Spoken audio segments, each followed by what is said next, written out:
Hi everyone, hope you're doing well. I just wanted to let you know that you can listen to the show on Amazon Music and that this podcast has recently been chosen to be featured podcast over on the educational page on Amazon Music. So please check it out, be well, and talk to you soon.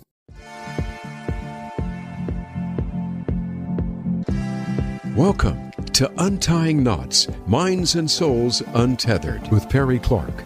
This program looks at mental health from unique perspectives and shows you how to manage your life by finding the knots that help you and stay away from the ones that could be a disadvantage.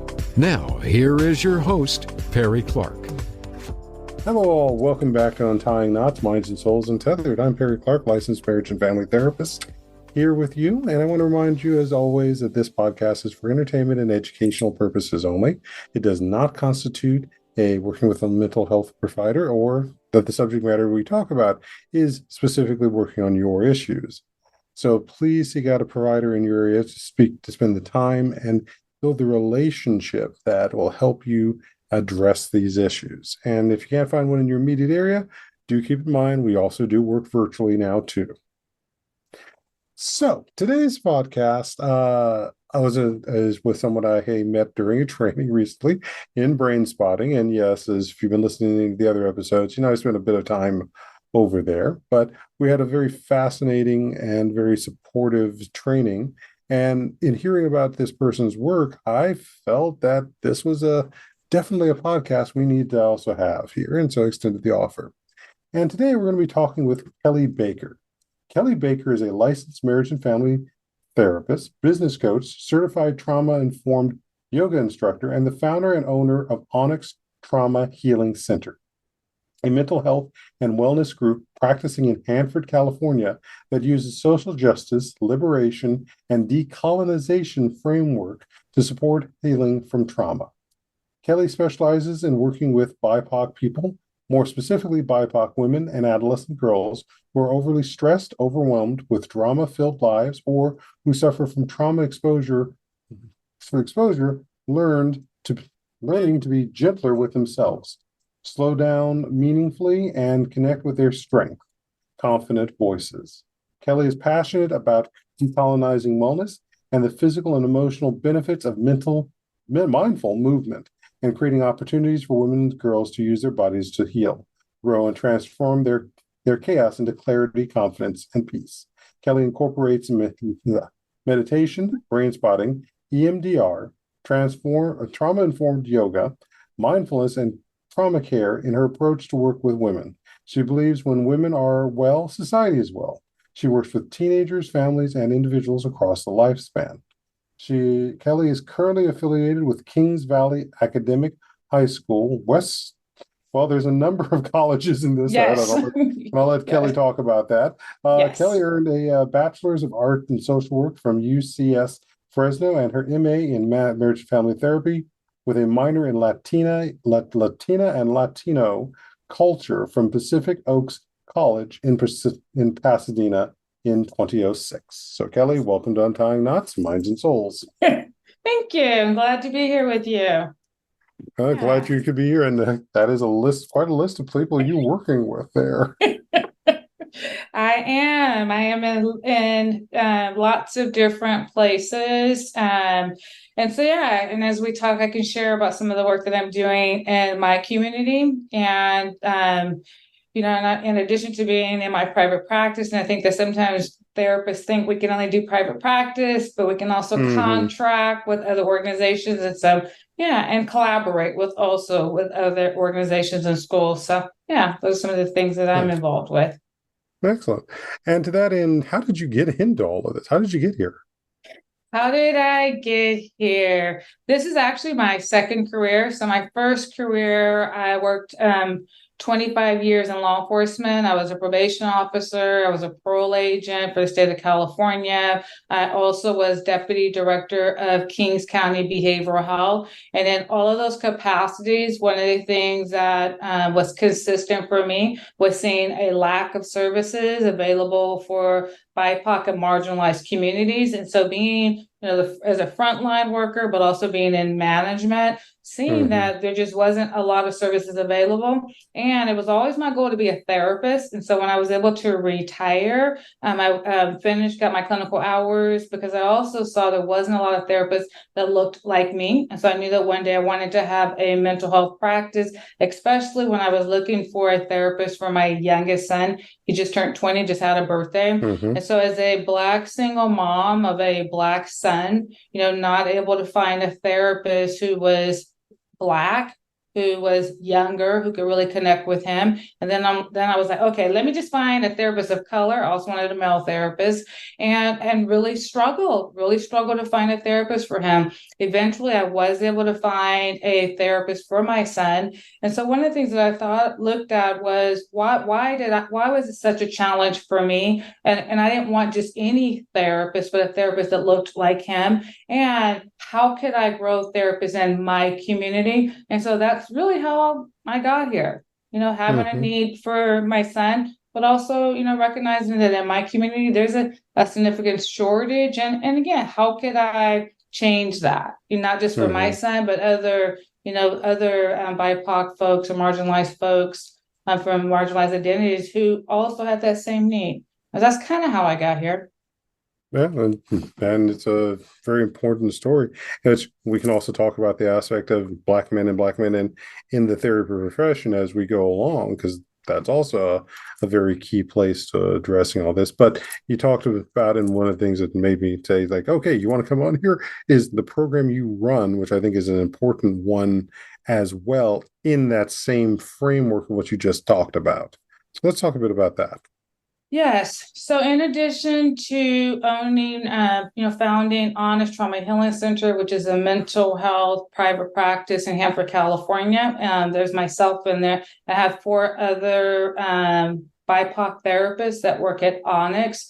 And so as part of my work with Onyx and doing community work, I had the opportunity to become the executive director of a nonprofit, ExpresArte Wellness Cultural Collective. And in a collaboration between ExpresArte and Onyx, we came up with this project called BIPOC Homegrown Therapist Fellowship. And so last year was our pilot year. And how we came up with this concept is, in the part of California, Central California, that really is a desert when it comes to having access to mental health providers, and more specifically BIPOC mental health providers. And that when folks go to graduate school and they have this desire to become therapists, the number one is really hard to become licensed. It is really hard to be able to pay for your testing materials, to pay for the licensing fee. So it creates a significant financial burden. And that BIPOC therapists often are stuck in community mental health, which leads to high levels of burnout. And in my area, because there's not a lot of opportunities, that when graduate students graduate, they generally go to the larger cities to get their clinical hours, and that's where they stay.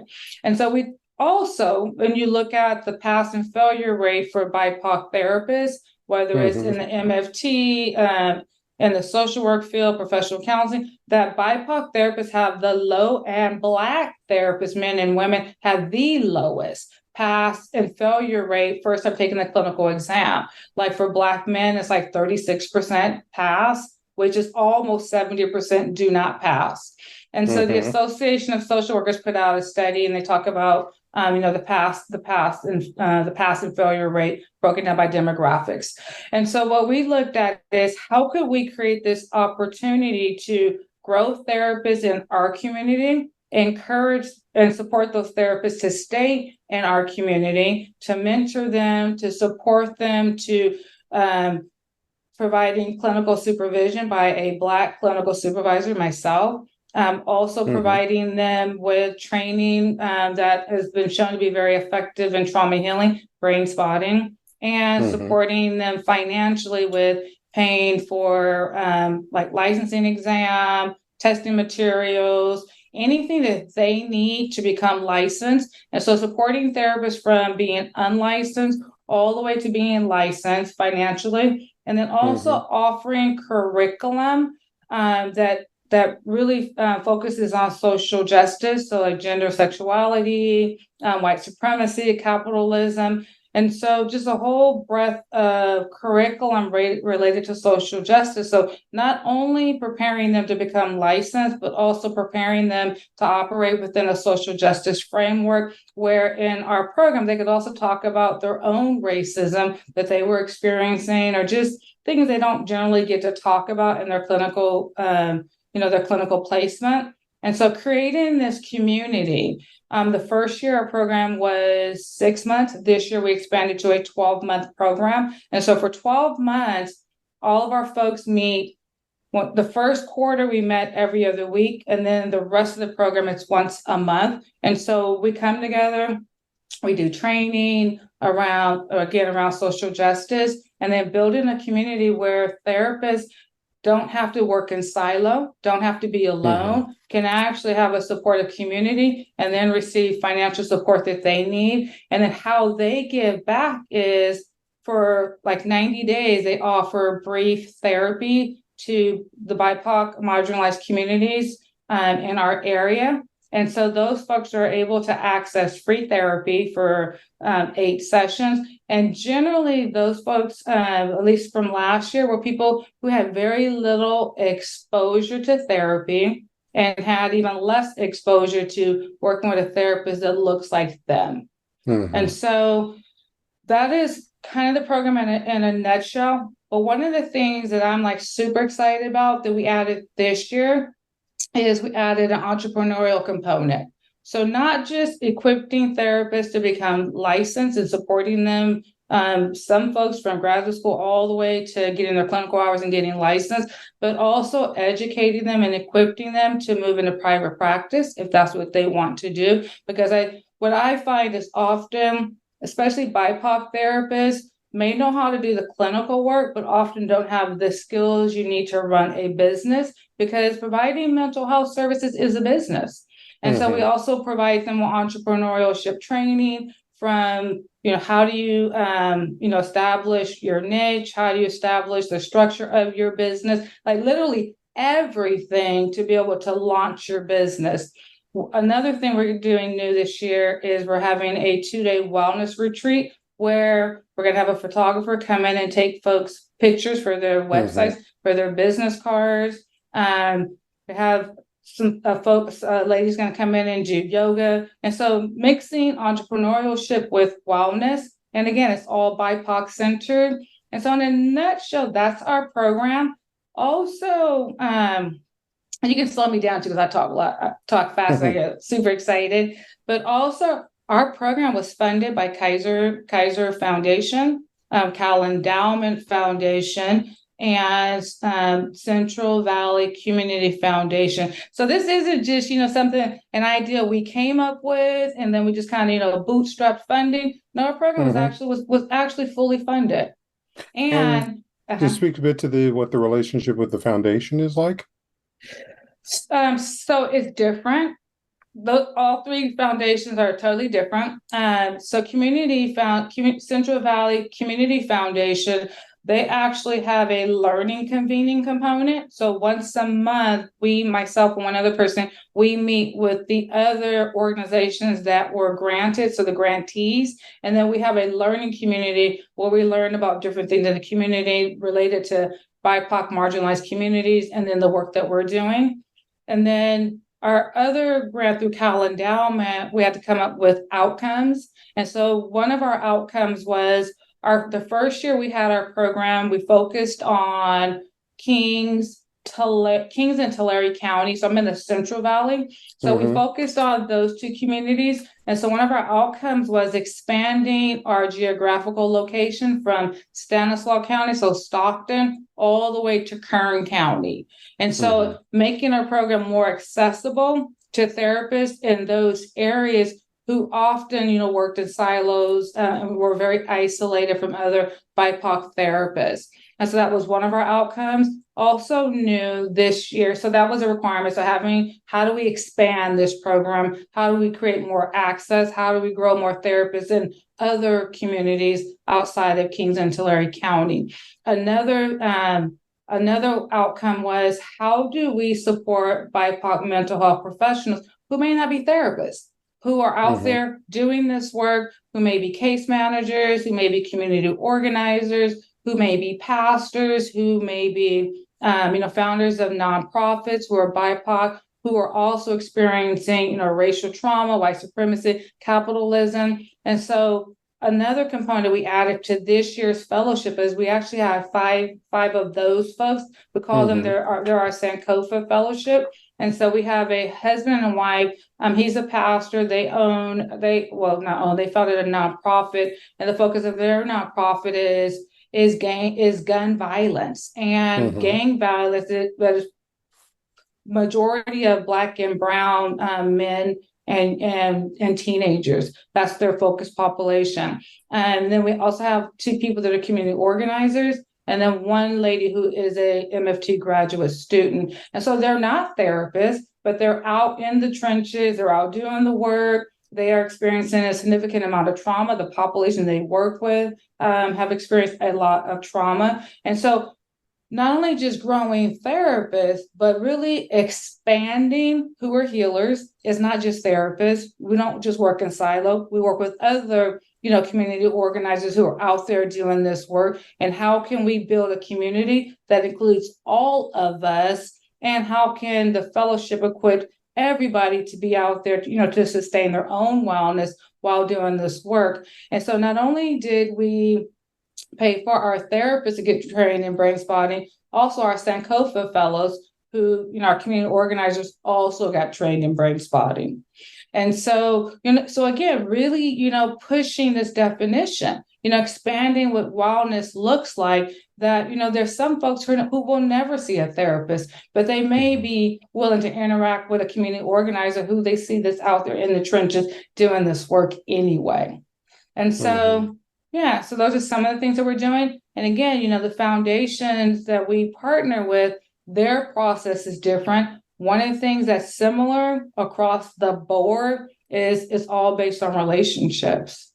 And so these relationships were built not through just, submitting or responding to an RFP. It was actually having meetings before there was an RFP, before they were even, saying, hey, we're looking for folks to collaborate with. It was us approaching them and saying, hey, can we meet with you and talk about this, talk about our fellowship and what we're doing out in the community, having multiple meetings, finding alignment. Did our mission and vision for our program, was it in alignment with the projects they were funding? And then when there was alignment, them inviting us to apply for funding. Very much. And very much needed. And I know I was talking to another group of therapists last month, and that's something I need to finish up for them. One of the big things we talked about is that sense of isolation. And I know when they were asking me running my practice, I said, I actually don't feel like I'm isolated because I've made a point to go out, do the networking, do these events and such. And if anything, that's something I've built into my practice, as opposed to just staying in my office all the time, never doing things. That there are intentional times where I am purposely going to do these things because it keeps me from being and feeling isolated. Not to mention, as I know, as I talked with another therapist a while ago, he was going to school in like the 60s and 70s, and he basically said that everything they were being taught in schools was immediately for them to just go into an agency. The idea of being in private practice was a fluke and was something that they'd never even designed any of their structures around encouraging. And obviously that shifted about the 80s. But that sense of what we're not getting trained in running the business side of it, and having to be the administrator, whether it is of our own private practice to a group practice or even to a nonprofit. Those aren't the average skill sets everyone's going to have. No, and I think that even now, graduate students are not learning about the business, entrepreneurship or running a private practice business. I don't think that's really changed that much. And I think also this idea of we should not be making money, that we should, that, how do you even ask for the money? How do you even ask, or set your rate? That, people still have a lot of trauma around money. Oh, yes. Yeah, The relationship.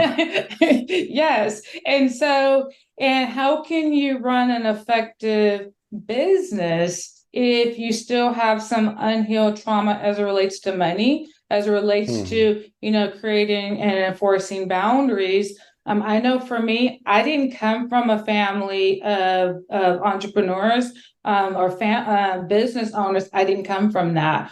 And where I learned a lot of what I know about business was when I was deputy director of Kings County Behavioral Health, because that was a position where, we worked with budgets, community engagement. And so a lot of what I learned came from there, that environment, but also recognizing that if you're running a business, whether it's private practice or any business, if you're not making money, it's not a business. It's a hobby. And if it's nonprofit, if there's not money coming in to maintain the nonprofit, it's a hobby. Yep.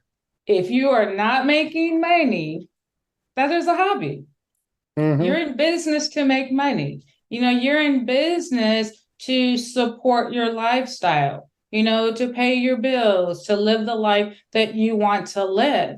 And if you're not running your business, whether it's private practice or a nonprofit in that way, then you have to ask yourself, then why are you in this business? Because I know at Onyx, in my private practice, and then the nonprofit that I'm the executive director of, if I'm not generating enough revenue to support my lifestyle, then I'm not generating enough revenue to do the work that I want to do. Which is definitely a muddied place that gets aspect of when you got somebody who's in trauma and pain and so forth. They want to be cared for naturally, understandably.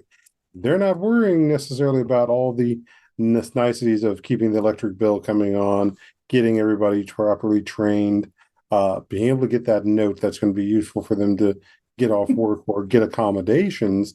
They want that. So this other standpoint is like someone has to actually stop and consider those things. And it is part of that relationship that we have with healing that doesn't get normalized and recognized the same way that it probably should. No, I don't think so. And I think also, normalizing that it's not okay to be struggling. We should be able to live the lifestyle that we want to live and provide great services centered around healing, if that's the work that we've been called to do. And so for me, blending what I do with Onyx versus, the nonprofit. So like for our fellowship, when we finish our fellowship, if I'm able to, I will hire, a fellow at Onyx. Like right now I have two fellows, one who was a previous fellow and one who was a current fellow who work at Onyx. And so teaching them actually while they're, providing their service, the business part of it. So at Onyx, any of the therapists that work at Onyx, they don't just see clients. They are actually learning how to run a business, learning how to brand themselves, learning how to market themselves, and getting comfortable with talking about money, setting boundaries, so that if they want to start their own private practice, that they're well equipped to do that.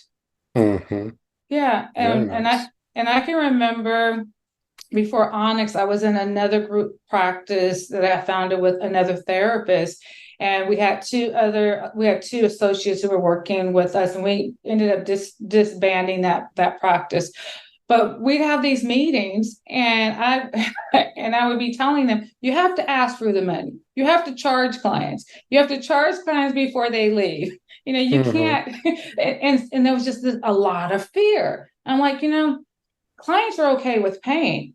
Sometimes therapists have a hard time saying this is what my fee is. And it's not the client that has the issue. It's us that have the issue. It's us that feel uncomfortable with saying, this is how much my fee is. And so we did a lot of training around just getting comfortable around having that conversation, because the other piece is when you're out in the community, you're not really able to market yourself, because we also have a hard time really talking about ourselves, in a way that lets people know that, hey, this is what I do, and I'm a great therapist, or I'm a great coach, or whatever, that whatever your thing is. And so even, talking about that you do have to, it isn't boasting, because sometimes in some cultures it feels like you're just boasting, but it isn't boasting. It is really, talking about this great service that you provide. Which is also adding, because I think there's the other element too to that, is that we've historically indigenously come from cultures where the healers were provided for by the community. We're not living in a world or culture that even values that. And so continue to expect that we're operating from that is actually doing us a disservice. Yes, yes, yes, yes. And I think it's a disservice when we don't really, talk about, all the great work that we're doing, all the great, access to healing that we're providing. Where we don't really allow people, to see that, number one, healing is possible. And when you're doing trauma work, talk therapy isn't even like the gold standard. You work on somatic stuff that allow people to be able to talk if they want about their traumatic experiences. And so when we don't really talk, brain spotting, when we don't really talk about, these other just wonderful things that we're doing, then we have a whole community that doesn't even know what's available to them. Well, even more so, the idea that just to perform therapy, that you're going to have to, that it's always going to be talk, that someone's always going to be willing to talk. And sometimes we don't talk as the last thing we're capable of. This is where, other than the meetings, like you said, brain spotting, or even art therapy comes into place, because there are just things that have reached, I mean, how many times do we have those classic statements of, I don't have words for this. Right. I don't have a word to express this. Right. And having something that is all about us sitting here talking about what is going on in our heads doesn't always work. Right. Yeah, I agree. And what I love about brain spotting is that, in the US, you see more therapists, but in other countries, it's not just therapists. It's people that are out there doing the work. And because not everybody can afford a therapist, right? But there are also people who don't have the words, who need a safe space or a safe person, where they can process. And so equipping more healers to be able to do that work, can you just imagine the amount of healing that could happen in our communities? Very much so. So I think that's a perfect place for us to take a break. All right. So we'll go ahead and have our session from there for our second half. This is Untying Knots, Minds and Souls Untethered. I'm Perry Clark, licensed marriage and family therapist, here with Kelly Baker, also a licensed marriage and family therapist. So stay tuned, folks, for the second half.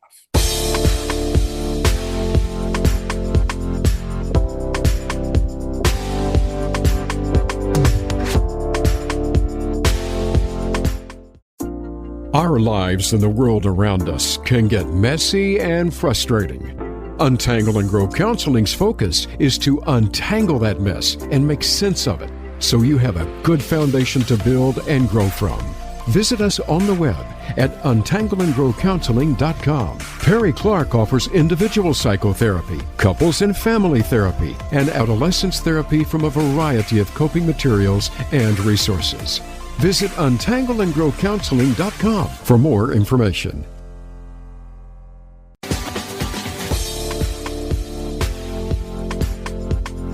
You are listening to Untying Knots, Minds and Souls Untethered. If you have a question or comment about our podcast, send an email to pclark@untyingknotspodcast.com. That's pclark@untyingknotspodcast.com. And now, back to the program. Welcome back to Untying Knots, Minds and Souls Untethered. I'm Perry Clark, licensed marriage and family therapist. And I'm here with Kelly Baker, also licensed marriage and family therapist, and she represents Onyx Give me your name, the program again. Onyx Trauma Healing Center and ExpresArte Cultural Wellness Collective. In Hanford, California. I closed my other computer, which had the information on there. It's great job for me. So we've talked a bit about what your program is, and what are some of the difficulties that comes up with running a program like this that people should know about all the work you're doing, which is also justifying the support you're getting both from your clients when they pay for services, as well as the foundations that help pay for your services.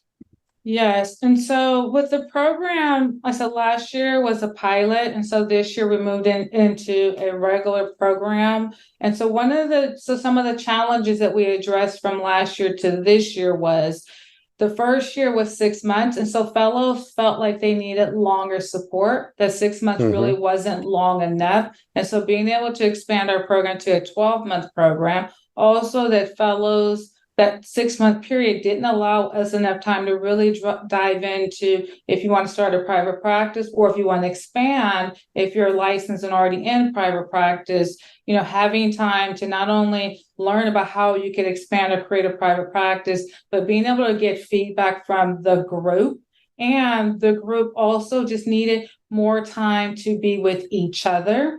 And so this year, we also expand. We also have men in our program. The first year we didn't have any men in our program. This year we actually have 3 men in our program, and so we have a therapist. He's an associate marriage and family therapist, and 2 community organizers. And so the therapist, just since our program started this year, and we started in February, has experienced 3 deaths of young Black men. And so being able to come to our meetings and being able to share that in a safe place, being able to talk about, how it has impacted him as a Black therapist, as a Black man, and as a Black father of Black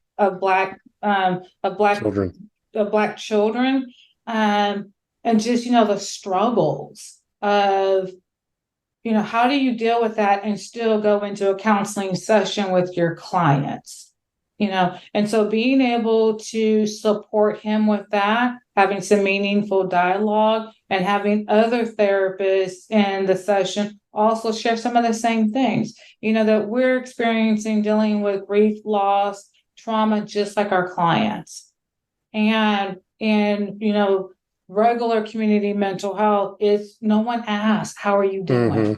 No one says, do you need support? Or when you're in clinical supervision, not feeling safe enough, to share, hey, I just lost a really close friend of mine who was Black, and so really seeing that people needed more than 6 months of that type of support, that really therapists needed as much support as possible, and that therapists and our community organizers were willing to come for 12 whole months, willing to, when we meet one Saturday a month from 9 to 5, that they were willing to come and stay.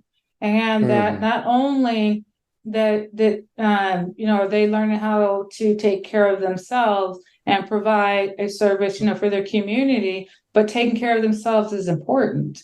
And that there's space in that, and what that looks like. Every single person, I think I shared in the first segment, we paid for everyone to go to Brainspotting. And so also every single person who went to Brainspotting training came back and talked about the healing that they received. And so that's a challenge, that you still have to go to work. You still have to, show up for your clients when you're struggling too. Which adds into that standpoint of the community is not actually here taking care of the healers, and vicarious trauma, or secondary trauma, as some would call it, is something that is a real hazard with this work. Yes. And if we reach a point where we don't, and we can't actually deal with that appropriately, even using our own systems, we can't do this job. And yeah, you're going to be sitting there asking about who are there to help us. So there is its own way that it feeds back onto itself, that we have to do this work. that we have to also make sure there is money coming in. Yes, yes, most definitely. One of the community organizers, one of the Black gentlemen who, is doing some fantastic work with the Black community around gun violence and gang violence, shared when he went to Brainspotting training, he said, I did so much crying in that training. He said, I didn't even know I had those tears in me. I didn't even know I had all of that unhealed stuff until I was in that training. And being able to, he was at some event and somebody saw him there, and the person said, yeah, I haven't seen you in a while. And he says, yeah, I've been taking time to do some healing. This is a Black man, that was able to say that, but also able to recognize that not only did he receive his own healing and Brainspotting, but he can give that, providing Brainspotting, to his community, to the people that he worked with. His wife was also in the Brainspotting training. She's a co-founder with him. She stayed after the training to connect with the other brain spotters. And she's like, okay, sign me up for phase 2. We're going to use this, with our community, and to have this modality that doesn't require that you be a therapist, just all the healing that we can do. One of our other folks, she's the executive director of, it's a nonprofit. A majority of their staff, if not all of their staff, are BIPOC. She's doing Brainspotting with them. And so just, the ripple effect. Yeah. I think, although, just keep in mind, is that also means you got to be doing your own work too. Yep. Because, and as we say, that Brainspotting is great and wonderful, but make sure you're doing your own work too. Because we're trying not to continue to perpetuate trauma. Yes. And doing that means that everybody needs healing. Yes. Also, in order to do your own work, you either have to have access or create access, right? And so with our fellowship, that's a part of the creating access, creating access to these programs or this service, but also creating a safe space where we're able to come back, as a group, and also do, healing is collective. We don't heal in isolation. And so, having this, collective experience that also is very healing. And it's also, another component of our fellowship. And again, realizing that people need to have access longer than 6 months. Just even taking the clinical exam and not passing, that can be really traumatic. It can be really embarrassing, right? Yeah. It took 4 tries for me to pass. Yep. And how many people do you know who it took, multiple times, who never passed, who just gave up and are no longer in mental health, no longer providing services? I know quite a few people, and even that, and so being able to have this, this tribe of folks, who can say, we got you, we're there with you. Our last fellowship class, one of our, she was an associate, and so we did some Brainspotting before she took the clinical exam. She was experiencing a lot of racism at her clinical site and got fired 2 weeks before the clinical exam. And so before she got fired, she had asked me if we could talk, we could meet. And so just kind of gave her some more, she's dealing with some racism, and just kind of talked about like how could she approach it. And then she ended up getting fired. But was just, devastated, but also like relieved. So she's like, well, now I can go and study. I have all this time to study. I'm glad I don't have to be there. But then when we started doing Brainspotting, that's not what came out. What came out was she had a lot riding on passing this test. Because if you're not licensed, you're stuck. You're stuck at having to get back out there, to find someone else to work under, and also just a lot of trauma. And so we did some Brainspotting.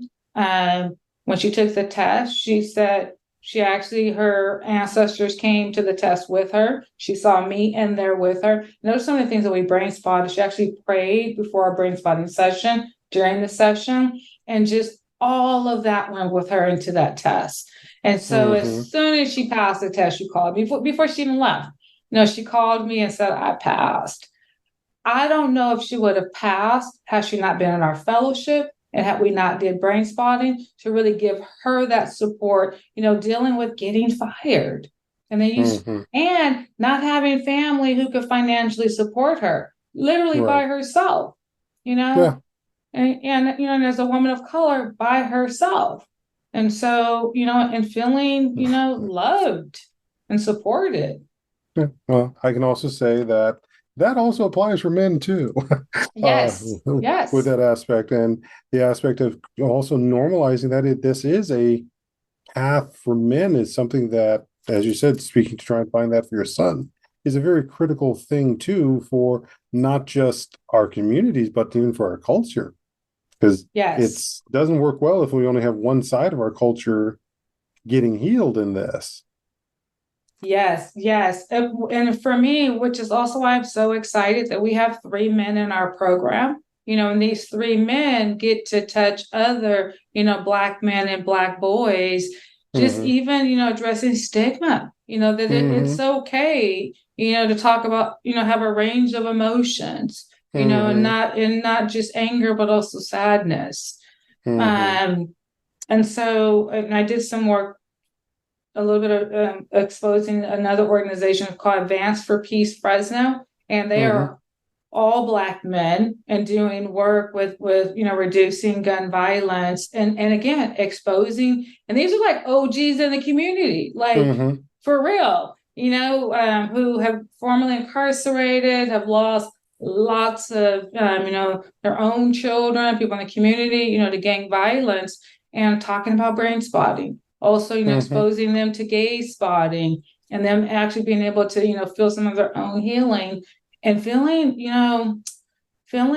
just excited, excited that this is available. And when they're able to have access to, Black therapists, Black men, we're able to support more Black men getting into this field. It's a win-win for all of our communities. That's going to take also again normal, not just normalizing that, but also working on those who basically see a Black man dealing with only this as some form of weakness, as some sort of doubt in there, even their masculinity for being able to being a caregiver. Yes. Yes. And so there's a bunch of stuff and work to be done there too, in the grand scheme of changing all of this. Yes, I agree. When I did the training with Advanced Peace Fresno, I did a gaze spotting exercise, and one of the younger gentlemen, and I said they were all Black, shared that he felt safe there. He felt all of their energy, and he shared what it was about their energy that he felt. Oh my gosh, Perry, it was such a healing experience, to hear this young man talk about feeling cared for, feeling safe, to really, to be himself, and then saying it to these other men, in this space. Myself and my coworker, we were the only Black women in that space. The rest of them it was Black men. And so again, being able to, if you want to cry, if you need to cry, being able to do that, it normalizes those experiences. And it gives everyone else, permission also to feel. We spend so much time not feeling. So I think that's a great place for us to wrap up here. So for folks, there was one other space we wanted to talk about, was you also had something else going on with an endowment. Yes. So we will be wrapping up our 2023 cohort in January, and then we will be starting another cohort by January, February. So Cal Endowment have let us know that they actually have offered us a multi-year grant. So for 2 years. So our fellowship is going to be funded at least for the next 2 years, because they also, see just the value of this fellowship, the work that we're doing, and that also BIPOC folks need to have access to BIPOC healers. And so, so I'm super excited that we will be around. Our fellowship will. Very good. So I was about to say, where can folks find you to either take advantage of this, to become part of this, or if they want to do to support, or even find out how to start building this in their own area. So the name of, again, my private practice is Onyx Trauma Healing Center. Our phone number, the business office phone number is 559-772-4677. We have a website. If you just do a search for Onyx Trauma Healing Center in Hanford, California, our website it'll pull up, but it's HanfordOnyxCounseling.com. That's our website. And then my email address is kellybaker at. Yeah, we'll start with the business ones and go from there, because I don't want you to get hit with the spam. Okay. So yeah, if they go on our website, or if they call the business number, our administrative assistant, her name is Edith, she will connect them with me. And in addition to the work that I talked about, I also do business coaching. So really supporting, BIPOC therapists into creating their own profitable private practice. Gotcha. Perfect. So, Kelly, thank you for coming on here. And folks, again, looking to support these things, looking to use these services, check them out. And hope you take care, as this episode should be coming out in December, and I hope you're heading towards a good holiday season as well.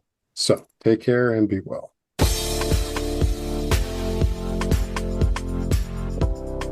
Thank you for tuning in for Untying Knots, Minds and Souls Untethered. Be sure to join your host, Perry Clark, for another episode on the podcast coming soon on the Voice America Empowerment Channel.